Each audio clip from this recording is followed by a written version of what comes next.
than those already on the market? When the drug companies test their drugs and submit their evidence to the FDA to get approval, they don't have to compare the new drugs with old drugs to treat the same condition. They just have to compare their new drugs with a placebo, a sugar pill, which means that all they are really showing is that the new drug is better than nothing. Due to lax government regulation, prescription drugs end up flooding the market. A powerful example of this new market saturation is the exploding number of allergy medications. Allergies used to take the fun out of games. Now, I'm cleared and clear. The most successful new drug in this class was Claritin, a blockbuster that earned more than $3 billion in its best year. Other companies strongly push their own prescription antihistamines in order to garner a piece of this lucrative allergy market. Yesterday, allergies took you out of it. Today, Allegra can help bring you back. You know about Allegra, but you should know about Allegra D.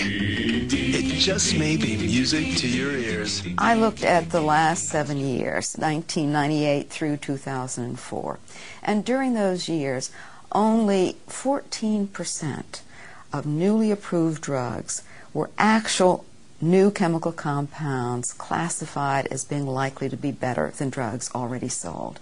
Most new drugs, ostensibly new drugs, were just old chemical compounds, not likely to be any better than anything on the market. These are called Me Too drugs. It's not difficult to create a Me Too drug, and it's not expensive to create a Me Too drug.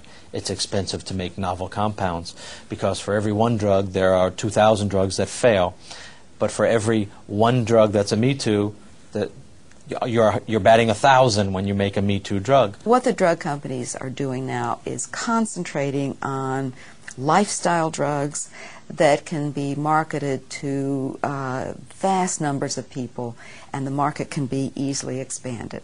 When diet and exercise aren't enough, adding Lipitor can help lower your bad cholesterol from 39 to 60%. Let me give you an example. The top-selling drug in the world now is Lipitor, Pfizer's Lipitor. This is a drug of the statin type to lower cholesterol. But it's a Me Too drug. It's the fourth of 6 very similar statin drugs now on the market. I needed to lower my cholesterol. My doctor told me about Zocor.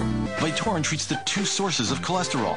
Crestor, along with diet, can lower bad cholesterol by up to 52%. There's a lot of debate about whether we benefit as a public from having 5 different statins that the industry devotes a whole lot of money to promoting in order to compete with each other. The marketing goes mainly to convince people that one Me Too drug is better than another, despite the lack of any evidence on that score.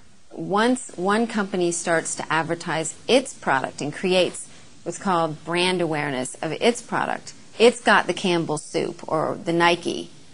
Another company that wants to promote its drug feels it can't afford to stay on the sidelines. So it creates this sort of vicious circle where everybody's advertising.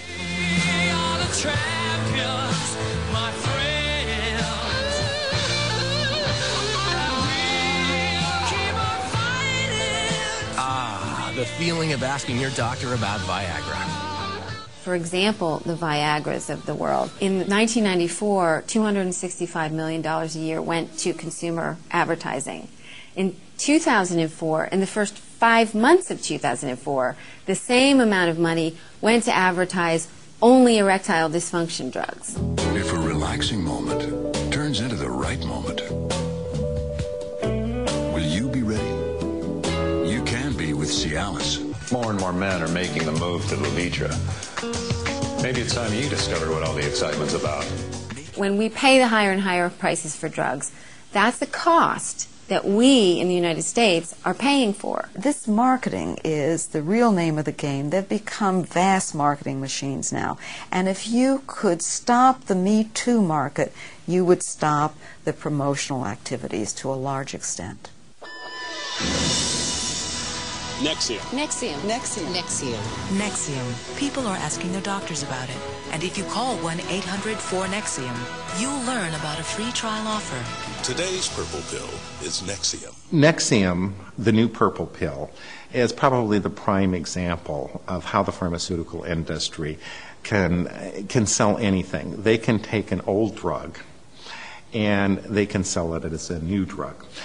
Nexium is really the same thing as Prilosec. It's Prilosec time. Time to see your doctor about America's most prescribed acid-control medicine. In the early 1990s, Prilosec burst onto the scene as an innovative prescription drug to treat heartburn. When Prilosec's maker faced the expiration of its patent, it knew it was about to lose its exclusive right to market the drug. Gene Carbona, a sales rep for Prilosec during this time, explains one way the company addressed this challenge. We were going to be losing $6 billion a year in revenue, and we knew that that was going to have a very strong effect on our company's bottom line. And our company had to answer to the shareholders and the other members. So what they did is they licensed in a drug that was very, very similar, being Nexium. Now the makers of Prilosec introduce their new purple pill, Nexium. There's only one specific difference. It's got one little S isomer, and other than that, it's the same exact drug. It inhibits about the same amount of acid. It's got about the same side effect profile. It's basically the same thing, and it's also purple.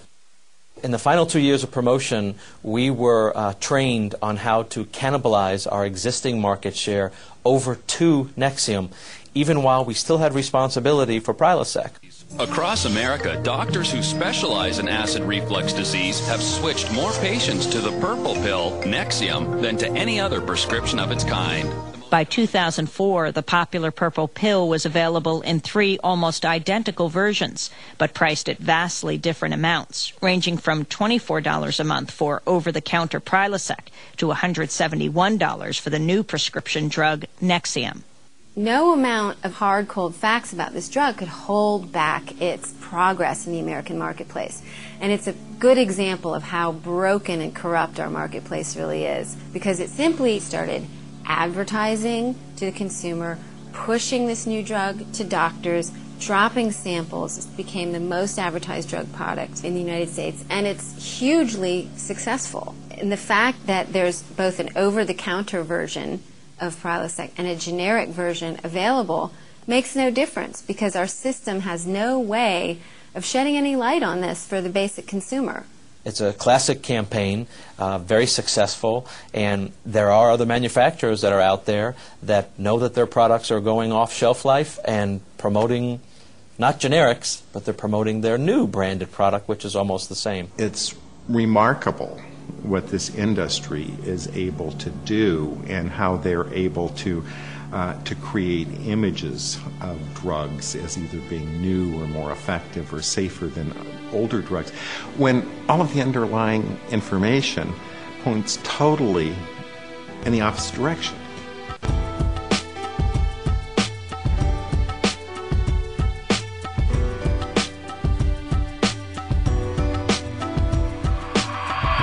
Your blood pressure may have gone from normal to high overnight. New government guidelines mean millions need a checkup. Do you? At the same time that drug advertising is pushing people to their doctors, experts are busy redefining what it means to be sick.